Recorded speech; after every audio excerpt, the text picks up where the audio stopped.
In the 20 years that Pokemon has been around, the franchise has changed a lot.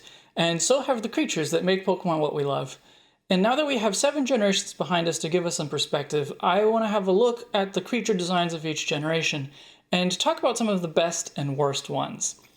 And in some cases, this will be a specific Pokemon or a select group, or it might be a particular trend. Now, to be clear, I'm talking about the visual design of the Pokemon.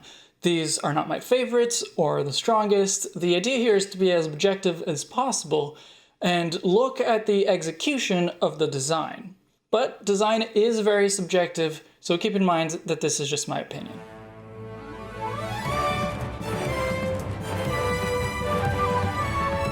Of course, the first generation games established the franchise.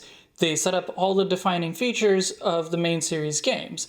The starters, the professor, the evil team, the battle system, the gyms, the Elite Four, and the 151 creatures that were introduced in that generation also established what it is to be a Pokemon. They defined what a Pokemon is supposed to look like. And every new Pokemon has always been and will always be compared to the sort of meter stick of Generation 1. And no set of Pokemon represents this better than the starters. These 3 families, in a way, summarize the original creature design style of Pokemon. And fans, at least fans of my generation, almost unanimously consider them to be good designs, and they have endured for over 20 years. And it's not just because Game Freak keeps making every effort to keep them and Pikachu relevant. Every new set of starters gets compared to the first ones, and they did sort of establish a standard of 3-stage evolution lines. There's the cute first stage, the cool but a little awkward sort of the teenager middle stage, and finally the badass, fearsome, powerful final stage. Not every 3-stage line follows this pattern, but the majority of them do, and it is still a standard today. Something specific to note about them is that there's a very clear progression of increasing complexity in the design. Each new stage is a very clear development from the previous one, and very few design elements are dropped from one stage to the next. So complexity is only being added. Now, the Generation 1 starters do have one failing in that they're all reptilian. There's a dragon, a dinosaur, and a tortoise. So there's not a lot of variety between them, which is also true of Generation 1 as a whole. You know, the Pokemon Company has a bit of a weird obsession with Magikarp. I don't really get it.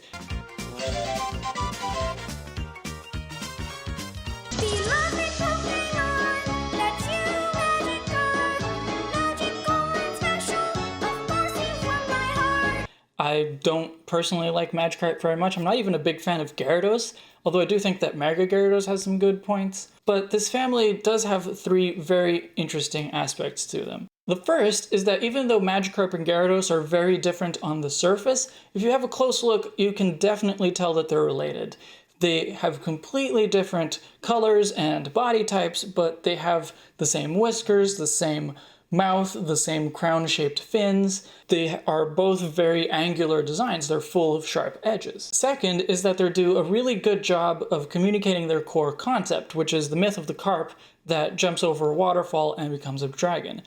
Gyarados may not be a dragon type, but that's beside the point. Conceptually, it is definitely a dragon. And finally, the design does a really good job of communicating their power in battle. Magikarp looks useless, and Gyarados is very clearly a powerhouse. Eevee doesn't really look like much. It's an adorable cat, it's an adorable fox, it's an adorable rabbit, it's an adorable thing, and it's nondescript enough to fit into almost any fantasy, anime, or video game series. It's a template from which we can make anything, and that's exactly what happens with its evolutions. While the original evolutions are all fairly different between them, they do retain a number of standard features that identify them as relatives of Eevee.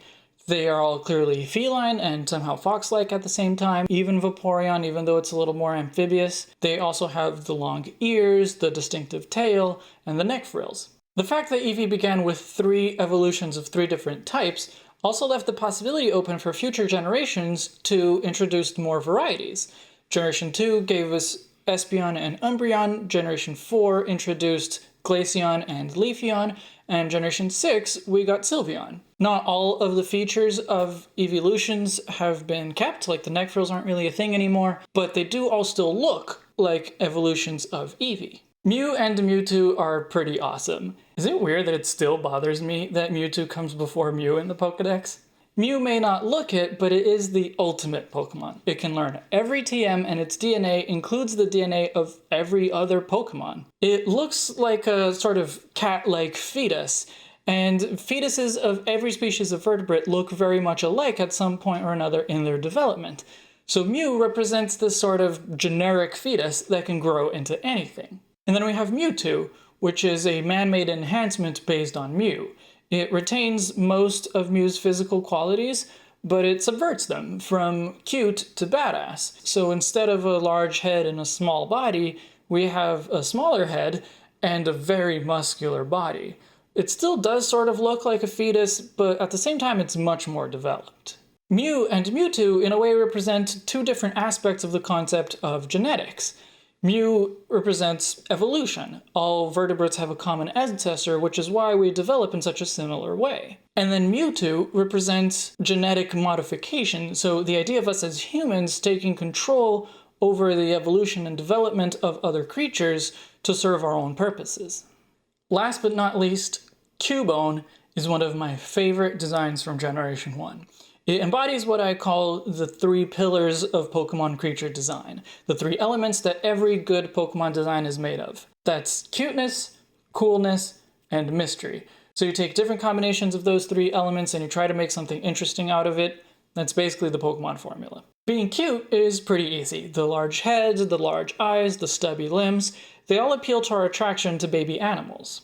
The skull helmet and the bone club make it pretty cool because it's something unexpected. It's something that we associate more with barbarians rather than with cuddly animals. And the skull helmet also contributes to Cubone's mystery. The fact that we don't know what its head actually looks like left the door open to a ton of speculation and some very solid fan theories. So you take all that and give it a tragic backstory, and you've got a Pokemon that will always be one of the best designs ever, no matter what else comes along.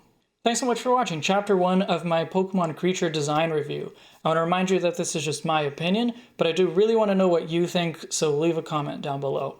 If you enjoyed this video, leave a like and hit subscribe. The next video in this series is coming out in 2 weeks. That's about the worst designs of Generation 1, but I'm also working on a bunch of other Pokemon content that you won't want to miss. I'm Umbreon Libris, and I'll see you in the next chapter.